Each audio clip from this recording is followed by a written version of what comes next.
Welcome to NarrativeNook Audiotales, where enchanted stories come to life. If you enjoy our stories, please subscribe, like and share to support our channel. Enjoy listening. After lunch, Arabella headed back to the office.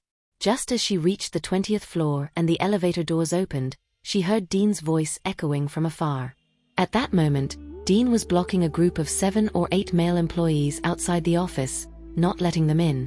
One of the men, dressed in a white shirt, was pleading. "Dean, I really fancy Miss Bennet. Where do you get the nerve? Do you have a house and car in Summerfield?" The man in the white shirt shook his head. "How much do you have in savings?" $300. You dare to fancy Miss Bennet with only $300? Dean was getting angry. "Dean, I genuinely fancy Miss Bennet. I'll work hard to make money." Another male employee hurriedly stepped forward, smiling as he spoke. "Dean, I have an apartment in the city center, a car worth $100,000, and my monthly salary has already increased to $8,000. Could you please help me place this love letter on Miss Bennet's desk?" Looking at the somewhat balding man in front of him, Dean suppressed the urge to curse and communicated with him patiently. "Look, you're 32 years old. Can you stop causing trouble? Miss Bennet is only 18, can you back off a bit?" Another slightly effeminate man handed over a lunchbox. "Dean, this is lunch I made for Miss Bennet when I went home at noon. Could you help me to deliver it to Miss Bennet's office? If she eats it, she will definitely feel blessed." "So, you fancy Miss Bennet too?"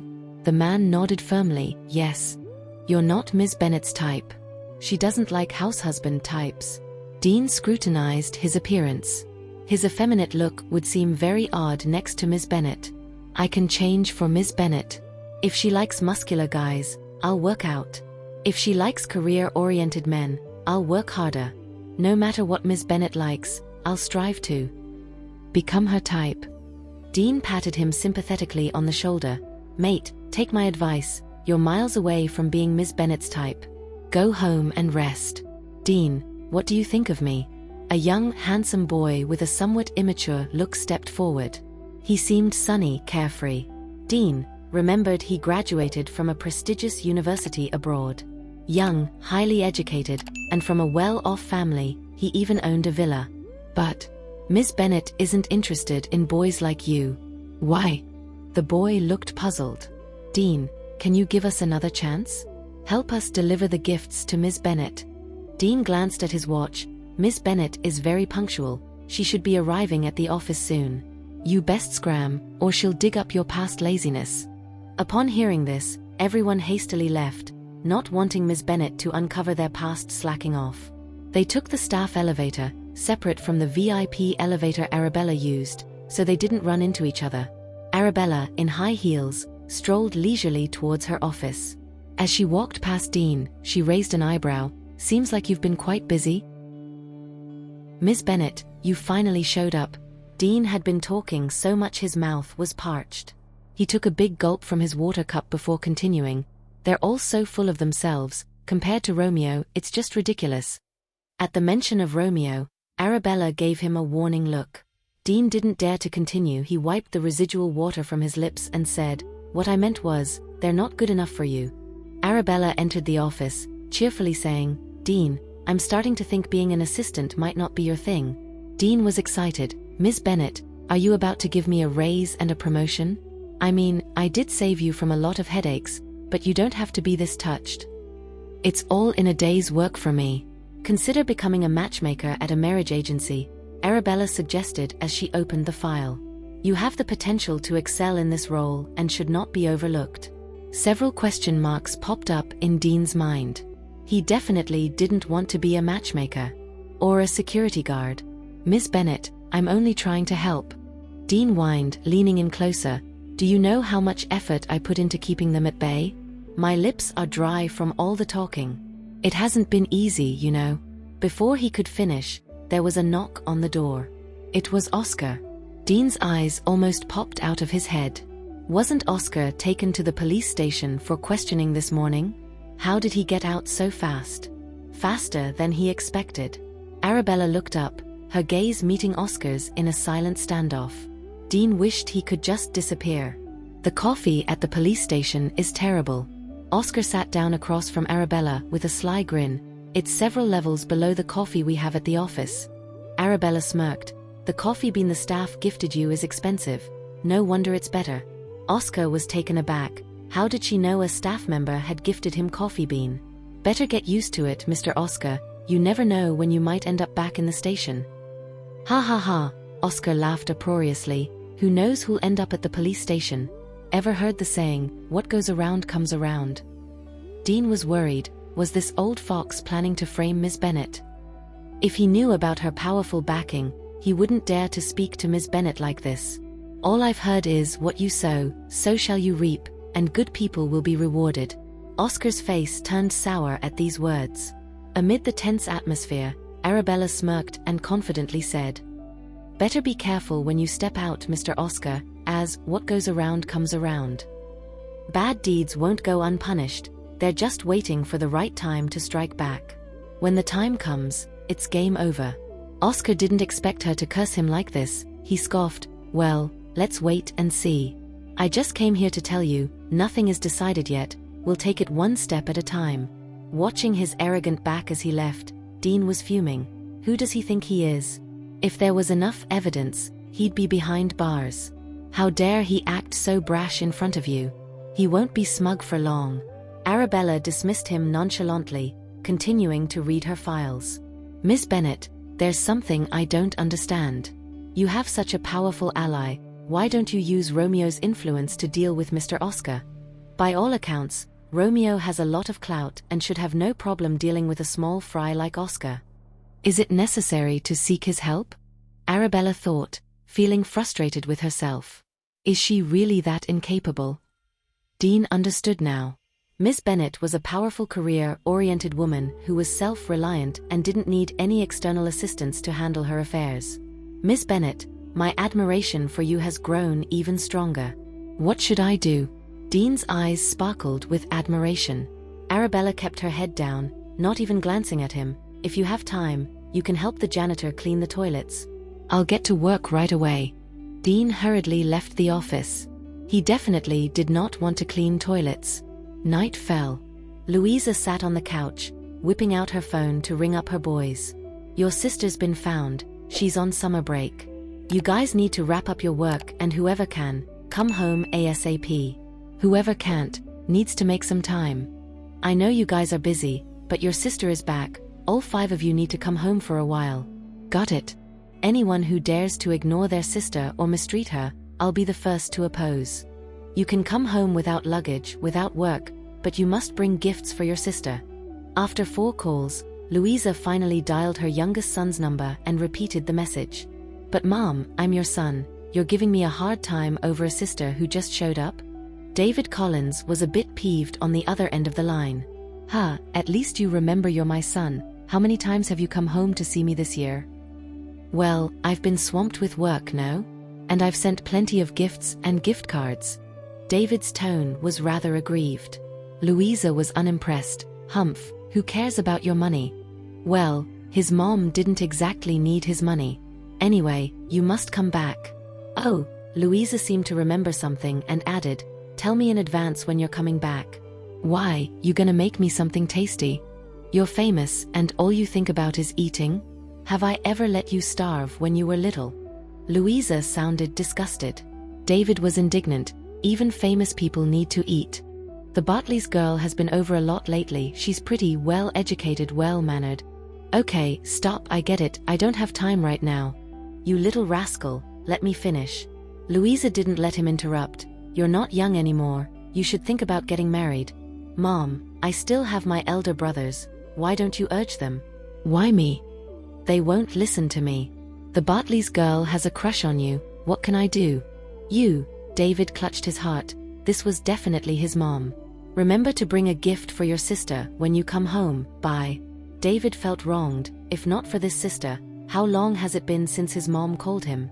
Louisa completed her mission, finally able to let go of her worries. Dear, are you thirsty? Have some coffee first. Kenneth tenderly served a cup of coffee, smiling warmly. After 5 calls, Louisa was indeed thirsty, so she took the cup and had a few sips. I started brewing the coffee when you were making the 5th call. The temperature is just right now. Kenneth waited for her to finish her coffee, put the cup back on the table, and continued to massage her. Dear, you've worked hard. Are your hands sore? Let me give you a massage. You take a break too. I'm not tired. Kenneth lovingly squeezed her hand. By the way, this big news about Bella coming home, when are you going to tell our other relatives? When they're emotionally stable, then we can share the good news. If they can't accept it at once, blood pressure would spike, old illnesses would flare up, that'd be a hassle. Once they know Bella's back, relatives from both families will certainly find out. Visitors would be endless, just thinking about it is annoying. If they disturb us, that's fine, but if Bella gets annoyed, we've gone through a lot to find Bella, I want to spend more time with her, make it up to her. Kenneth massaged her hand. If too many relatives show up, our time with Bella will be reduced, don't you think so? I don't want anyone to disturb our family reunion. Just as Louisa finished speaking, her phone rang. It was Arabella calling. Kenneth looked on with anticipation, a sour feeling in his heart. When will his daughter call him? Louisa cleared her throat and answered the phone joyfully yet solemnly. Hello? My baby girl. Mom, Romeo Macmillan and I are eating out tonight. Okay, I got it. Ever since Romeo's been around, I've stopped saving dinner for you. Why did Arabella suddenly feel a pang in her heart? Take your time and enjoy. Don't worry about home. Louisa wanted to talk more with her daughter, but didn't want to annoy her, so she quickly said, if there's nothing else, hang up first. Okay. After hanging up, Arabella turned to the man in the car. What's wrong with you now? Don't call me by my full name in the future. Romeo held her, speaking affectionately. When can I hear you call me honey? Arabella didn't want to deal with him. She couldn't bring herself to say it. I think Romeo is a nice name. Nonsense, honey sounds much better. Could they have a peaceful conversation? Romeo kept pestering her. Call me honey once. If you annoy me again, I'll get out of the car. Romeo immediately quieted down, just hugging her and occasionally kissing her forehead and lips. You're pushing your luck more and more. Arabella was getting a bit pissed off. When would he learn to have some boundaries? Maybe I need someone to keep me in line? Romeo replied, grinning in a way that was both charming and smitten. Maybe you should step in more, keep me in check. I need a partner who can rein me in. Romeo's eyes were full of warmth and affection. Arabella was a bit overwhelmed and turned her head away, deliberately avoiding his gaze. Not long after, the car stopped in front of a luxurious mansion. This was the most renowned private estate in Summerfield, purchased last year by an important figure for a staggering $180 million. Unlike Reflections Villa, where Arabella resided, which was the most expensive residential area in Summerfield, comprising 33 opulent households, Moon Villa was an entirely private domain. The villa was surrounded by a riot of colorful flowers, and its architecture was tastefully designed, exuding an air of grandeur. When illuminated by the evening lights, it appeared even more vibrant and enchanting, captivating the hearts of those who beheld it. Nearby, there was a crescent-shaped lake that, whenever bathed in moonlight, resembled a moon descended to earth, enchanting all who gazed upon it. As a result, this place was fittingly named Moon Villa. Arabella was a little puzzled. Weren't they supposed to go to a restaurant for dinner? What were they doing here? Carl got out of the car, politely opened the door, and told Arabella, Miss, this is Mr. Romeo's home. It's the first time he's brought a lady here. Another first. It seemed like Arabella was taking a lot of firsts in Romeo's life. Romeo came out of the car carrying Arabella. His handsome eyes filled with affection, his voice filled with tenderness and emotion. This is actually our home. Arabella, being carried towards the villa, felt a little uncomfortable. Put me down, I can walk. I just want to pamper my wife. Romeo looked down at her beautiful face, expressing his intense love. Let me hold you a little longer, or I'll miss you every day. Romeo carried Arabella to the entrance and had her place her fingers on the fingerprint scanner, recording her fingerprints. Visit our home more often, he said. The word home warmed Arabella's heart, and her face blushed unconsciously. Inside the majestic villa, there was only one man named Derek serving as both butler and attendant, waiting for them in the garden. Although he knew a girl would be coming today, seeing Romeo embrace her so affectionately left Derek in shock. Maintaining his professional composure, Derek hid his surprise, but deep down, he was utterly astonished. "Mr. Macmillan, welcome home." Derek respectfully bowed and then turned his gaze toward Arabella, his eyes filled with kindness. "This is my wife, Arabella." Upon hearing Romeo's introduction, Derek quickly bowed and said, "Good evening, madam. I'm the butler, Derek." "Derek, good evening." Arabella greeted him politely. Seeing the girl's elegant and refined demeanor and her well-behaved manners, Derek's impression of her improved. "Dinner is ready, please follow me." Arabella whispered in Romeo's arms, "Let me down. I just want to hold you." Their interaction fell on Derek's ears, shocking him once again. It was rumored that the Macmillan family had a marriage agreement with the Collins family. The Collins' daughter had visited Mr. Macmillan several times but never met him. The fact that Mr. Macmillan had personally recorded her fingerprint and said such sweet words meant this girl must be more important to him than the Collins' daughter. Romeo was a person who enjoyed tranquility and disliked being disturbed. Apart from Derek, the only other person in the house was a male chef named Gary. At this moment, Gary had created a dreamlike atmosphere at the dining table. Beautiful rose petals fell delicately into the caviar, creating an ethereal ambience that was truly enchanting. Shrimp bowls shaped like lychee fruit were placed on lifelike tree branches, resembling a bountiful harvest. Each dish exhibited an ultimate visual appeal. Knowing that an exceptionally important girl would be dining at the house today, Gary didn't dare to be negligent.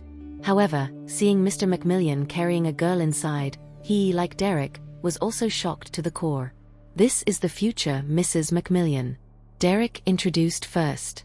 "Good evening, madam." "Sir." Gary hurriedly greeted them. After arranging the last dish, he bowed and left. There were only 2 people at the dining table. It was a dinner filled with romance and aesthetic appeal. The gently swaying tree leaves outside the window added to the astonishing beauty, creating a truly romantic ambience. From now on, we'll have our dinners at home, Romeo said as he sat down, embracing Arabella and not letting her sit separately on a chair.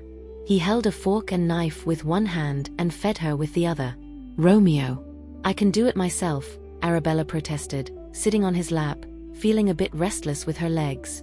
She was no longer a child, she didn't need him to feed her. "So, you're not letting me hold you or feed you? Do you not consider me your fiancé, or do you not want to be my fiancé?" Arabella was somewhat irritated. "What does that have to do with anything?" "It does," Romeo slowly said. "Your rejection and distance from me suggests that I'm not doing enough, not enough to move you. I need to spend more time with you." "I can do without feeding you," Romeo said with a chuckle. "How about you feed me instead?" "In your dreams. It's either one or the other. Why would I have to make such a choice?" Romeo's smile softened. "Then let me feed you properly." Arabella huffed and puffed as she ate, looking adorably grumpy. "Try this." Romeo picked up another dish. "It tastes pretty good." As Arabella ate, she felt his other hand gently rubbing her back. "Can we eat properly for once? Your beauty stops me from eating a meal without looking at you." Finally, after dinner, Romeo held her and sat on the couch, in the same intimate position. "I'll take you upstairs later. I need to go home. Don't you want to see what your future home looks like? Where our room is? You've had enough." Seeing her slightly annoyed look, Romeo's smile became more mischievous. Derek served 2 cups of coffee, politely inviting them to taste. "Put me down." Arabella was almost out of words. Romeo brought the coffee to her lips. "How does it taste?" She looked incredibly beautiful while drinking, her clear eyes downcast, looking like a fairy. "It's okay." Arabella drank half of the coffee, her lips still a bit moist. The coffee was fragrant and elegant, leaving a pleasant aftertaste. It was top-notch coffee. Romeo cupped her face and suddenly leaned in for a kiss. Her lips still tasted of coffee. After a light taste, Romeo deepened the kiss. Derek, who was standing nearby, was seeing this side of Romeo for the first time. Romeo was usually cold and stern, his emotions never showing on his face. Today was the first time he passionately kissed a girl like this. Who knows how long it went on for. Romeo finally let go of her. That was pretty good. Arabella was a bit annoyed and wondered what the deal was. Didn't they have another cup of coffee over there? He brought her here, not for any nefarious purposes, right? If you dare to touch me again, I won't come next time, Arabella warned him. Ha! I won't dine with you either. Arabella knew he was incurable, so she had to nip it in the bud. That is, to minimize the frequency of meeting and the chance of being alone. Upon hearing this, Romeo glanced at her. Are you angry? Seeing that Arabella didn't respond, Romeo asked softly, Are you upset because of the kiss just now? Romeo kissed her again, savoring the sweet taste little by little. Derek, who was watching, was really enlightened. Mr. Macmillan seemed to have a thing for this girl, and it was more than just a crush. Such sweet nothings flowed naturally from Mr. Macmillan's mouth, and they didn't seem out of place at all. After being kissed by him, Arabella was really at a loss for words. Romeo. The butler was still around, and their posture was way too suggestive. She really wanted to get off. Was my kissing skill bad? Ha! Romeo's nose touched hers, his eyes filled with affection. Arabella didn't want to answer this question. Romeo kissed her again, and after a while he asked, Will you come next time? Arabella kept silent. Ha! Romeo started kissing her again. Will you dine with me again? Arabella was really helpless. Romeo, you're getting cheekier. I'm only cheeky in front of you, Romeo continued to kiss her, and I want to be even more so. Will you come again? Ha! Romeo insisted on getting an answer. A bit annoyed, Arabella replied, It depends on my mood. What can I do to make you feel better? Romeo asked while kissing her. Let me go first. Romeo seemed to understand. It seems you don't like it here. You finally figured it out. Romeo picked her up and walked upstairs. Let's change the location then. Where are you taking me? Let's take a tour of the other rooms. When Arabella was taken upstairs, his room was clean and spacious. Even without the lights on, the crescent-shaped lake outside the large window was as beautiful as a fairyland. Bella, Romeo's voice was particularly charming. I want you to get used to married life in advance. Arabella pushed against his strong chest. If you continue like this, I'll get angry. Arabella had been kissed for a while before she said, Put me down. She hadn't even entered his house yet today. You haven't answered my question earlier. Romeo held her tightly. Will you come again? Arabella was speechless. Huh? Will you come again? Arabella gritted her teeth. Yes. Will you dine with me again? Huh? Romeo was determined to get an answer. Forced to respond, Arabella said, Yes. Romeo smiled and then put her down. Look outside the window. Arabella had noticed the crescent lake outside. Under the moonlight, the flowers and plants by the lake were as beautiful as a fairyland. What kind of flowers do you like? Romeo hugged her from behind, admiring her beautiful side profile. I want to turn every flower, every tree here into what you like. That way she might like this house more, and him. Carl said that girls like roses. Romeo's gaze fell upon the outside scenery. I had initially thought of planting different kinds of roses before you arrived, but I was afraid you wouldn't like it. Arabella's heart seemed to be touched, like a flower gently blooming. Our home is up to you, you decide what flowers to plant, Romeo said with a gentle tone. Tell me what you like. Arabella thought for a moment and said, I don't have a particular favorite flower, but if I have to choose one, it would be Tibetan primrose. Not the vibrant roses, nor the proud plum blossoms, not the pink cherry blossoms, nor the blue lavender. Do you know the meaning of the Tibetan primrose? Romeo asked softly, his voice carrying a trace of curiosity. Arabella smiled faintly. Cherish the parents who raised you, Roman whispered, his words resonating with a timeless reverence for kindness and beauty. Lingering moments passed, each one drawing them closer to an unspoken understanding. Time moved on, unchanged, as though the home bore no desire for transformation. Roman, who had long scribbled his musings on scraps of paper, turned to the draft before him. His gaze fell upon the domes and spires etched into his imagination, symbols of dreams waiting to take form. Arabella stepped out of the room, her thoughts clouded by uncertainty. Tom reflected on the passage of time. When he was with her, he believed in something beyond himself, something he couldn't quite grasp or define. At the gate, a kindly servant greeted him with a warm smile. Come in and have some coffee. The master and madam may not come out for a while, I think. Meanwhile, the lingering matter of Philip's attempts at matchmaking was coming to a head. Mr. Macmillan's potential marriage, a subject of gossip among the household, seemed to be reaching a decisive moment. Philip, someone whispered, has been trying to matchmake Mr. Macmillan, but the man has always been indifferent. His eyes only for Arabella. Did you know? Another voice chimed in. Philip is very fond of Miss Bella. He even gave her the family heirloom necklace. There was a collective gasp when someone mentioned it. The crown necklace, a wedding gift from Philip's late wife, Shirley.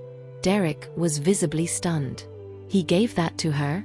That necklace is a treasured Macmillan family heirloom. Everyone knows, another murmured, that becoming part of the Macmillan family is no easy feat. Just then, Carl followed Derek into the room, wearing a composed smile. Mr. Macmillan personally stated he would only marry Miss Bella, Carl announced confidently. Derek's eyes widened. What about the Collins family? Have they agreed to this? You mean Serena? Carl's tone was measured. Mr. Macmillan was never interested in her. Carl didn't spill the bean about her fake identity, instead he just said Miss Bella is also from the Collins family, and both families have already given their blessings for this union. Derek sighed in relief, his earlier concerns fading. Well, that's good, very good. I was worried the two families might clash over this. It's a blessing they've found common ground. Fate has a funny way of working things out, doesn't it? As the room buzzed with murmurs, the significance of this alliance became clear. The Macmillan and Collins families, once wary of each other, were now united in their shared future. At 11:30 in the evening, Arabella finally returned to Reflections Villa. Bella, you're back? Serena, who was about to go downstairs, saw Arabella heading upstairs. Suddenly a gust of wind blew, revealing several hickeys on Arabella's neck. It was like a heavy blow to Serena's heart, a pain so intense it was unbearable. Bella, why are you back so late? Were you with my brother-in-law? Even though she knew there was a chance Arabella was with Romeo, seeing the hickeys on her neck, Serena couldn't accept it. Romeo was always so restrained, how could he passionately kiss a woman like that? It must be Arabella who seduced him. Bella, we may not have strict house rules, but you should come home earlier, or people will say we have no manners. Arabella looked up and asked casually, do you like Romeo?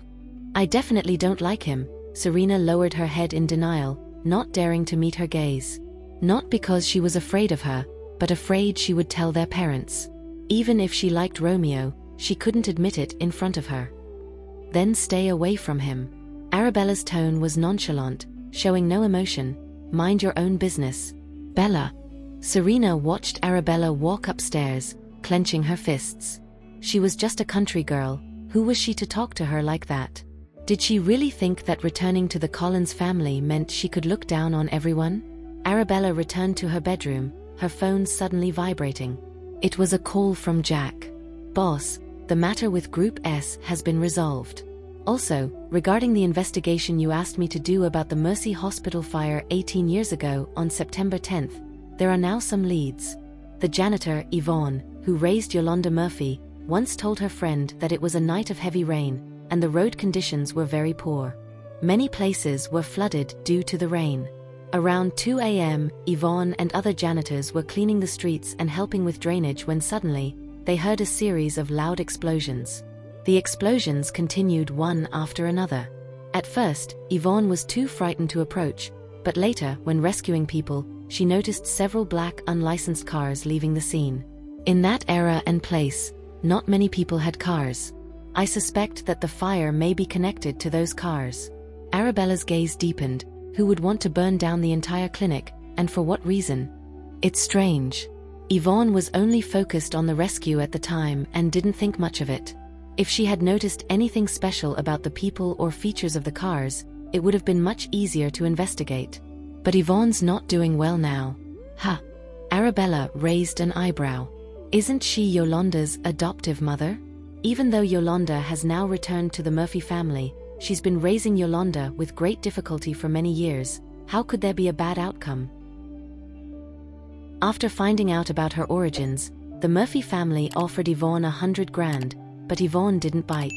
She just hoped to spend some time with Yolanda when she could. However, Yolanda wasn't having any of it and didn't want much to do with her. Yvonne tried to visit the Murphy family many times, but was shooed away by the help every time. Now, she's in bad health, with no income, and no family or kids to look after her. It's kinda pitiful. She ended up raising an ungrateful brat. Arabella knew Yolanda's character. Yolanda would just see her past as a humiliation, preferring to push Yvonne away to clamber up the social ladder. Another odd thing is, the higher-ups from Mercy Hospital back then are all missing, and there's no trace of them even in the archives. Now, all we can do is look for clues from Yvonne and other rescuers. But boss, brace yourself. The results may not come quickly. Arabella finished, felt her phone buzz. She glanced at the screen. It was Romeo calling. Gotta take this. After her call with Romeo and a shower, Arabella hit the sack. In her dream, she seemed to be back at the Murphy family, watching a little girl holding Olga Murphy's hand, teary-eyed, asking, "Mama, when will you come back next time?" "Arabella, can you just stop? Your dad and I are up to our eyeballs in work every day. Do you think we're idle? Just because you have a fever, we should come see you." Little Arabella felt wronged, crying softly, "I didn't. Do you think your grandma would call us and force us to come back if you didn't tell her? Do you know how much we have to put on hold every time we come back?" "All right, Olga, she's just a kid," Atlee Murphy tried to mediate. "A kid?" Olga snapped.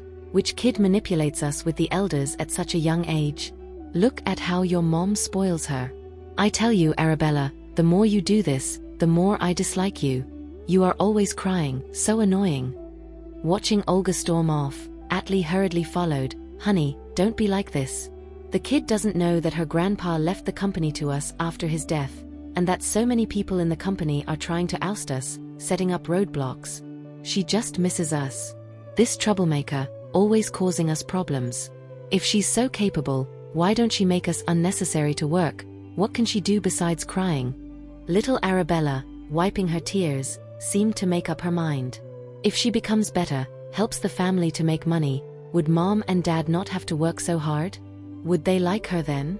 With the help of her grandpas, she excelled. Only then did she find out that the relationship between Grace Murphy and Olga was not good. There were even some unpleasant incidents over the shares.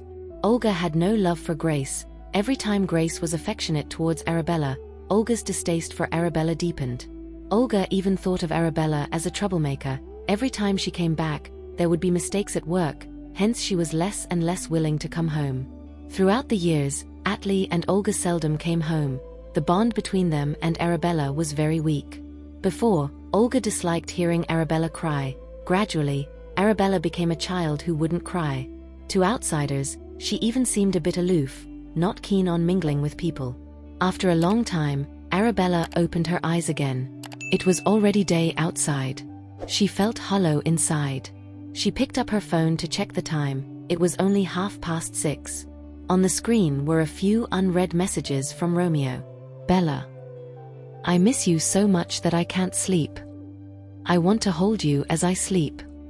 The emptiness in Arabella's heart seemed to be filled with something. The sense of loss was gone, replaced by a faint feeling of happiness. Romeo dropped her a text at 6 a.m. Clearly, he hadn't slept a wink. Arabella tapped the screen with her slender fingers. "Ain't I always with you?" She patiently replied, "Get some shut. We'll catch up in a bit." Unexpectedly, a few seconds after she sent the message, Romeo gave her a ring. "Bella," Romeo's voice was magnetic. "Why are you up so early?" "Nightmares." Arabella wasn't sure if her childhood counted as a nightmare. "Haven't you hit the hay yet?" I can't catch any Z's." Romeo's voice was alluring. "I miss you like crazy." He kept replaying their every moment together, missing Arabella's face something fierce, so much so that he couldn't sleep. "Are you still sleepy?" Arabella said casually. "Nope, I'm wide awake." After Arabella cleaned up and changed, Romeo's ride was already parked at her doorstep. As soon as Arabella stepped out, he pulled her into a bear hug. Her fresh scent filled his nostrils, finally calming his longing. "I miss you." He looked down to see the love bite from the previous night on her pale neck. He couldn't help but cradle her face, the one he'd been daydreaming about, and flashed a doting smile. Morn. You look adorable when you've just woken up." Romeo gently stroked her face, his smile even more indulgent. On the terrace, Serena initially thought she was mistaken, but when she carefully looked through the binoculars, her expression couldn't be described as anything other than shock. It was truly Romeo. Romeo personally came to pick up Arabella. Not only did he open the car door for her, but he also protected her head, helped her fasten the seatbelt, and even gave her a tender morning kiss inside the car. Serena couldn't believe her eyes. They were together until after 11 p.m. last night, and now it was not even 7 a.m., and they were already together again. Watching their car pull away, Serena was so mad she could feel her insides churning, and she stormed off to scheme with Martha. By the time Romeo and Arabella arrived, the sun was up, casting a golden glow on the horizon. It was picture perfect.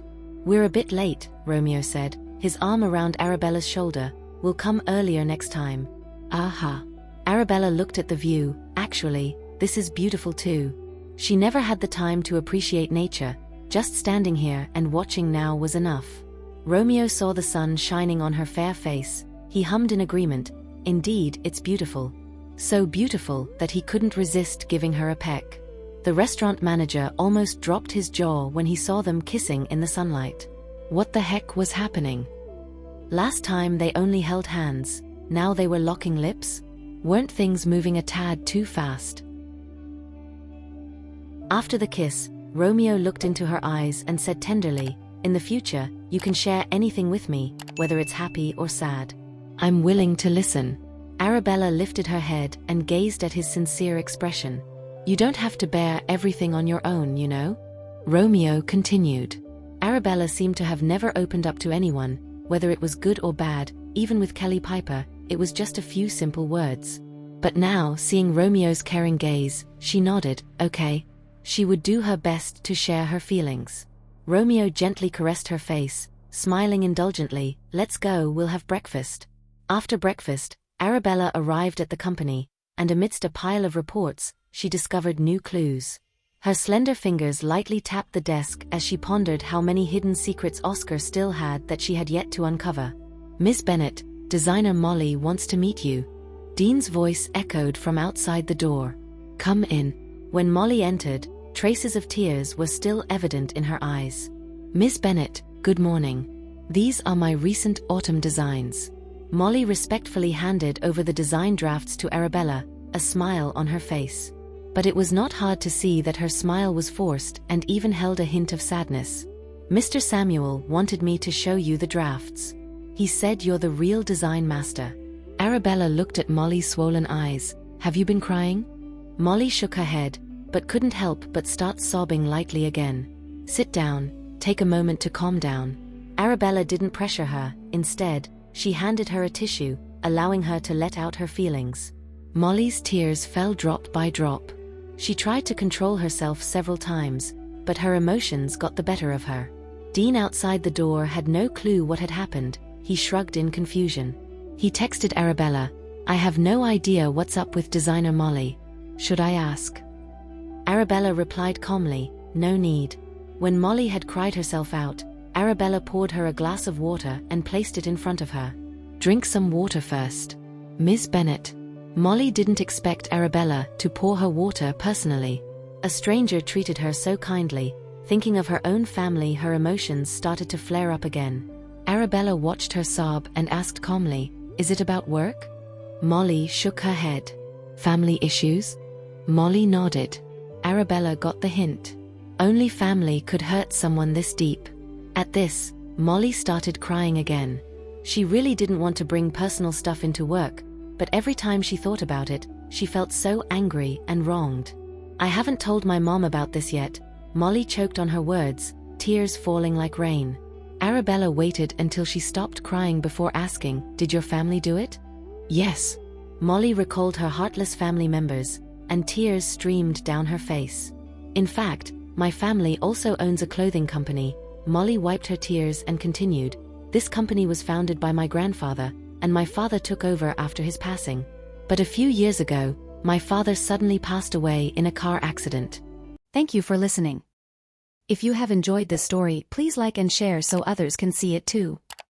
Also hit the subscription button and notification bell so you can be notified on our next release. Thank you for your support. God bless you.